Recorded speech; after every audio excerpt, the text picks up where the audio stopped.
The wind tore across the high country like a physical blow, carrying snow sharp as glass shards.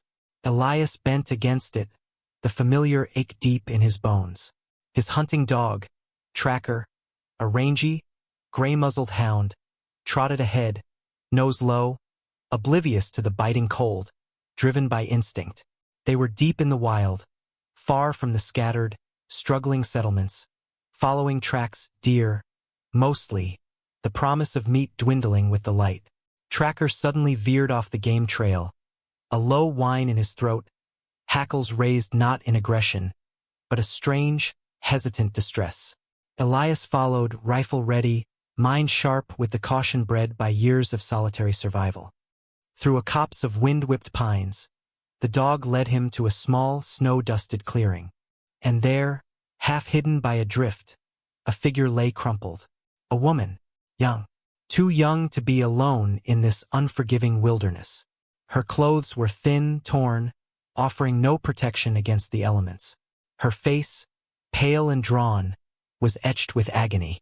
Elias approached cautiously, his heart a cold, hard stone in his chest. He had seen death before, plenty of it, but this was different. The earth beneath her was stained dark, despite the snow. A guttural cry, raw and animalistic, escaped her lips. Then he saw it, the desperate, brutal fight she was waging, not against the cold, but against her own body. She was in labor, dying in labor it looked like, alone. He stood for a long moment, the wind whipping around him, tearing at his coat.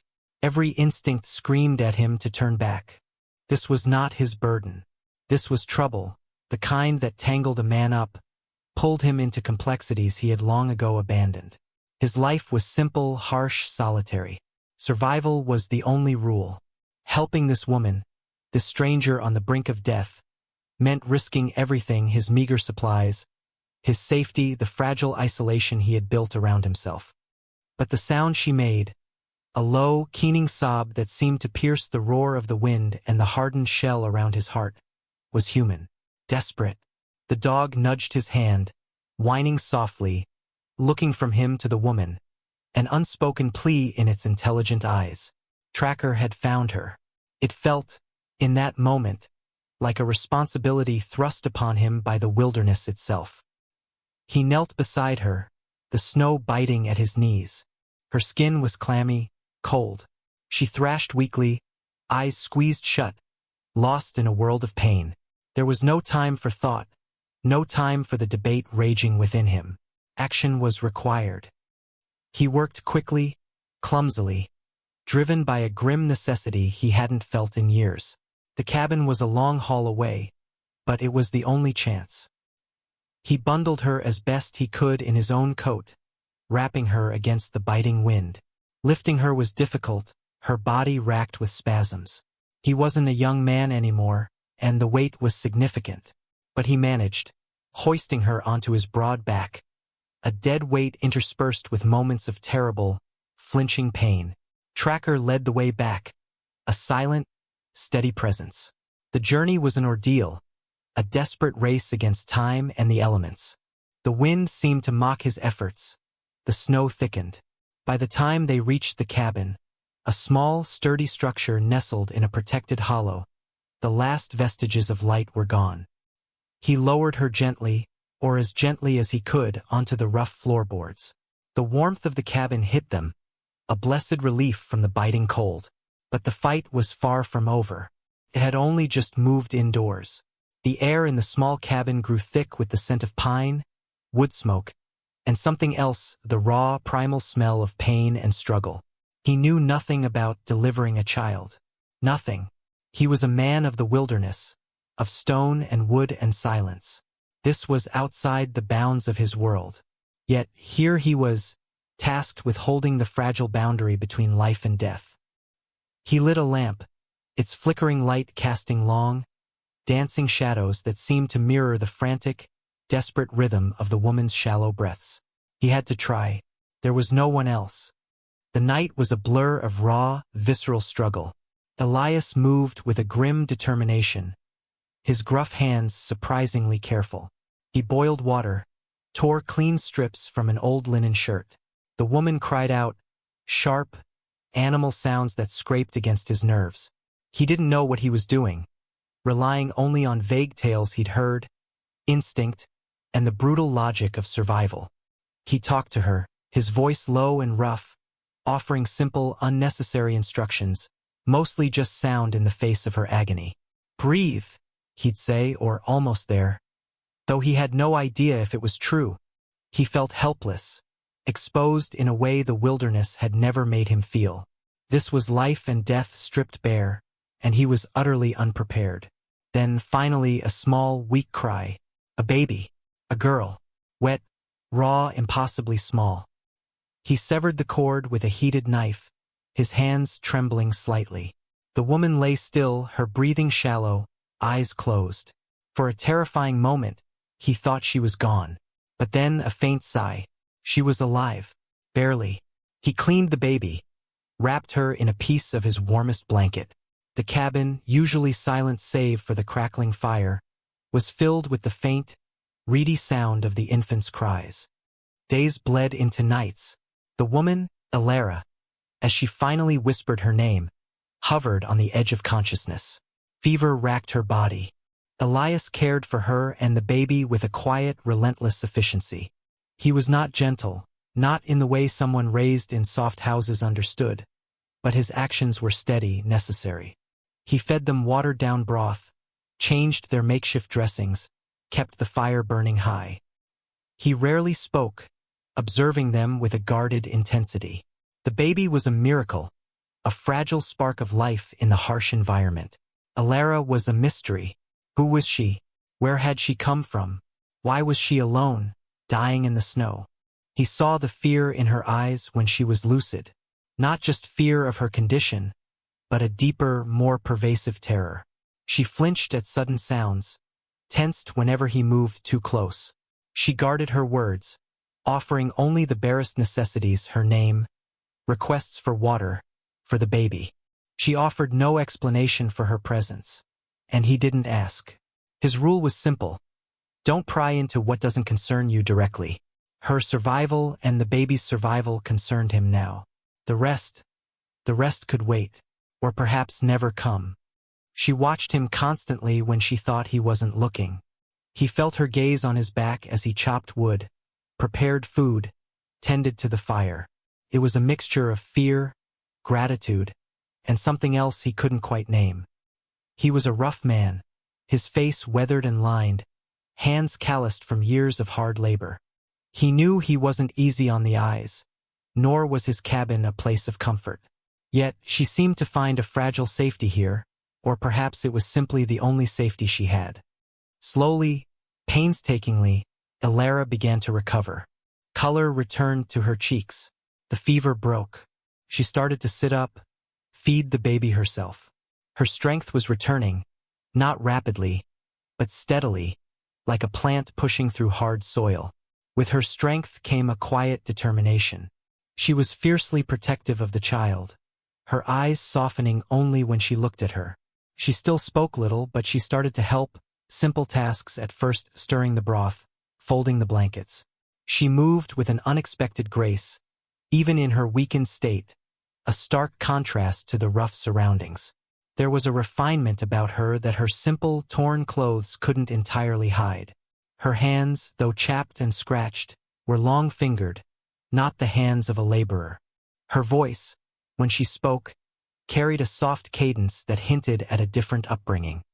Elias noticed these things, noted them and filed them away. He didn't press her for answers.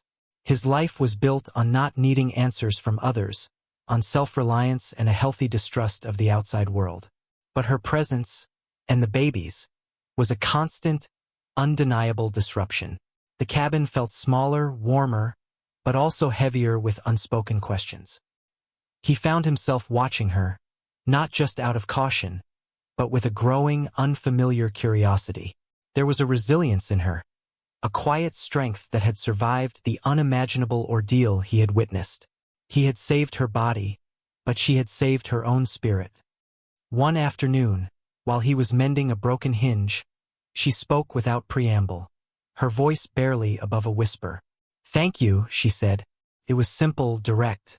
He grunted in response, not looking up. She didn't elaborate. He didn't expect her to. But the words hung in the air between them, acknowledging the impossible debt. The silence that followed was different from their usual silence. Felt less empty. A fragile bridge built across the chasm of their disparate lives. The harsh realities of their situation were always present. Supplies were dwindling. The baby needed things he didn't have, things only found in the settlements. Winter was deepening its grip. He knew he couldn't keep them here indefinitely. The wilderness provided, but not enough for three, not through a long winter. A decision loomed, one he dreaded. He would have to go into town, trade pelts, get provisions. And when he did, he would have to explain their presence. Or she would. And explanations were dangerous. A few days later, while she was tending the fire, a small, intricately carved wooden bird fell from a hidden pocket in her dress. She snatched it up quickly, but not before Elias saw it. It was a child's toy, clearly expensive, out of place in this cabin, in her possession. Their eyes met. In that moment, the carefully constructed wall of silence around her past cracked. He saw the fear intensify, the deep, buried panic resurface. She held the bird tight, her knuckles white. The fragile peace in the cabin felt suddenly threatened, not by the wilderness outside, but by the secrets within. It was a reminder that the woman he had saved was not simply a victim of circumstance, but someone on the run. The question wasn't just who she was, but who she was running from. And that knowledge had the potential to bring the outside world, the world he had fled, crashing down upon his solitary existence. The unspoken question hung heavy in the air. "Who are you?" Her grip tightened on the small wooden bird. The fear in her eyes was palpable, a raw, exposed nerve. Elias felt a tightening in his chest, a familiar prickle of alarm. This was the trouble he had anticipated, the complication he had desperately tried to avoid. He didn't need to hear the story to know it was one of significant weight, one that had driven a woman, heavy with child, into the deadly heart of winter's wilderness. He rose slowly, his movements deliberate, non-threatening. He didn't press. He just waited, allowing the silence to expand, giving her space, a tacit acknowledgement that the telling, if it came, would be on her terms. She finally spoke, her voice barely audible, a whisper against the crackling fire. I wasn't meant to be here, an understatement so profound it almost bordered on humor, if the situation weren't so grim. My husband, he was a wealthy man. Powerful, her gaze drifted to the baby, sleeping soundly in a makeshift cradle. He wanted a son, the family name, an heir. She paused, swallowing hard, the words clearly painful to utter. When it became clear I was carrying a girl, things changed. He grew cold, distant. His family, they made it plain I had failed, that the child would be worthless to them. Elias remained silent, his expression unreadable. He had seen the cruelty of men driven by greed and pride. They began to talk, she continued, her voice gaining a fragile strength, fueled by a mother's fierce protectiveness.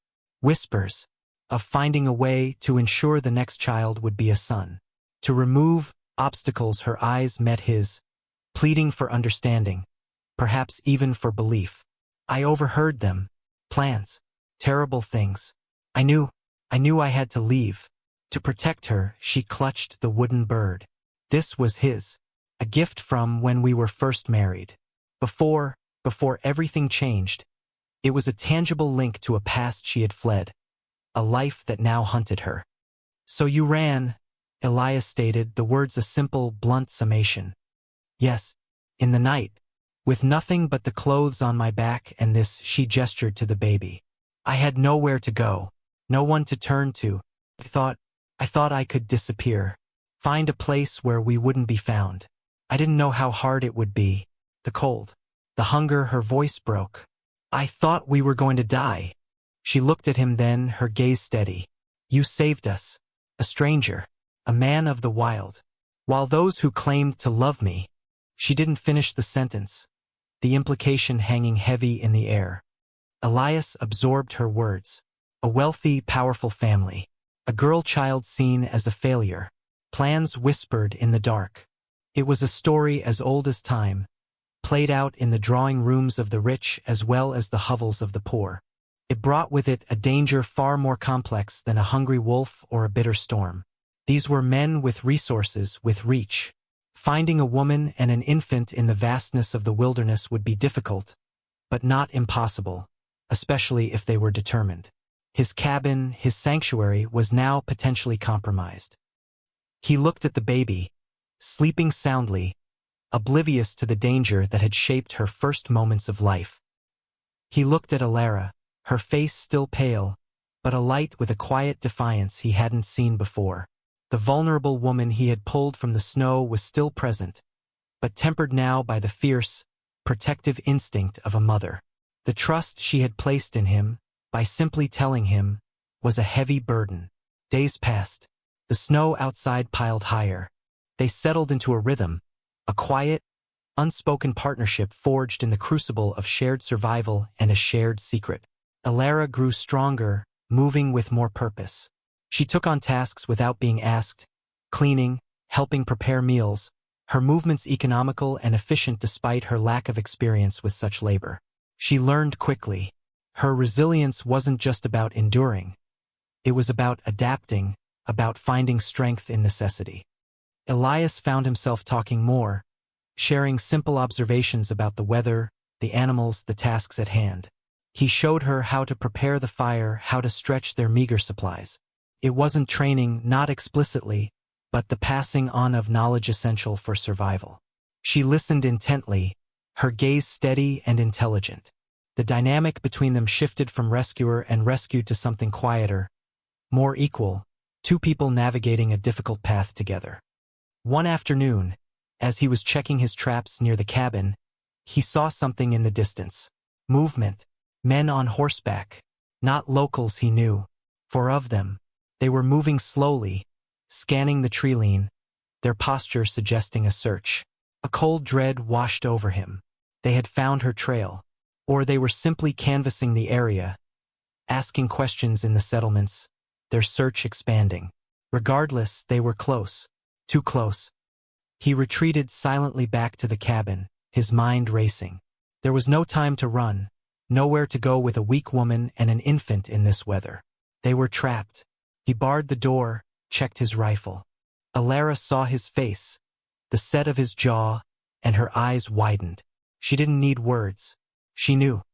"They're here," she whispered, her hand flying to her mouth, a sudden wave of panic washing over her. Elias nodded grimly. "Get the baby. Hide." "Hide? Where?" The cabin was small, offered little concealment. "The root cellar," he said, indicating the trapdoor in the floor. "Go. Now." She scrambled to gather the baby, her movements frantic but quiet. He watched her descend into the dark hole, the fear in her eyes mirroring his own. He closed the trapdoor, covered it with a rug, rearranged a table over it. He straightened up, his face a mask of impassivity. He would meet them at the door. He had faced down bears and blizzards. Men, even dangerous ones, were just another kind of predator. He didn't know if he could protect them, but he knew he would try. He stood by the window, watching the figures approach, for dark shapes against the white, silent and inevitable. The life he had built, the solitude he cherished, was about to be shattered. But he no longer faced it alone. The knock came, sharp and demanding, cutting through the quiet hum of the cabin. Elias opened the door a crack, his rifle held casually low, hidden by the frame. 4 men stood on his porch, bundled against the cold, their faces hard and unwelcoming. They were city men or men who served city men. Their clothes were too fine for the wilderness, their hands soft beneath leather gloves. "We're looking for someone." The leader, a man with a cruel glint in his eye, stated without preamble. His gaze swept over Elias, assessing, dismissing.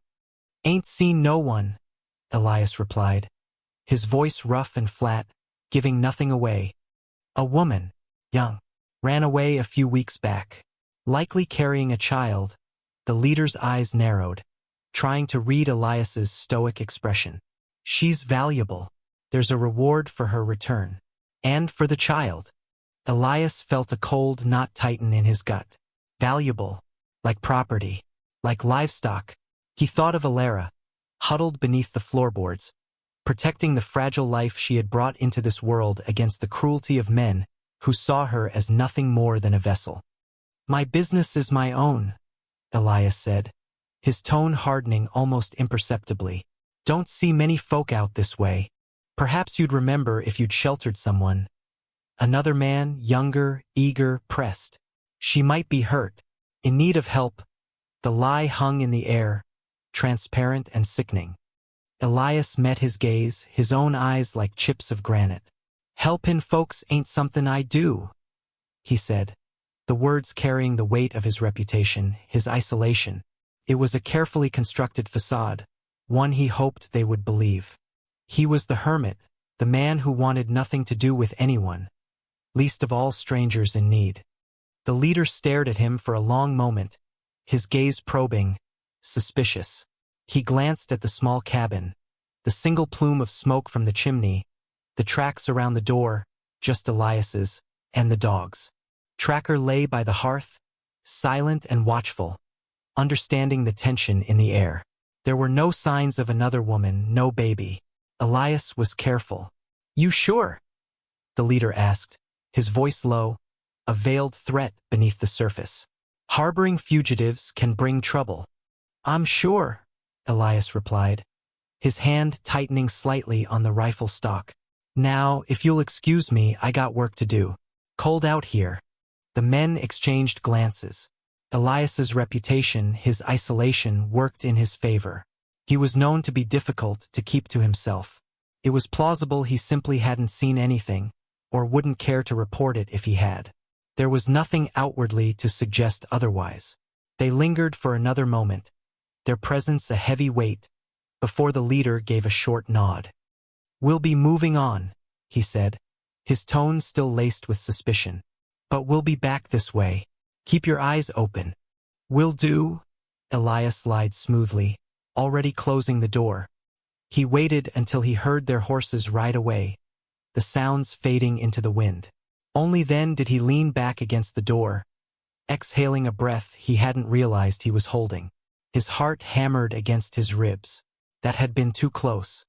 He moved the table, lifted the rug, and opened the trapdoor.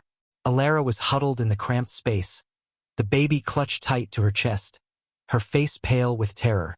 He reached down, offering her a hand. She took it, her grip trembling. He helped her out, lifting the baby gently. They're gone, he said, his voice still rough, but the tension easing out of him.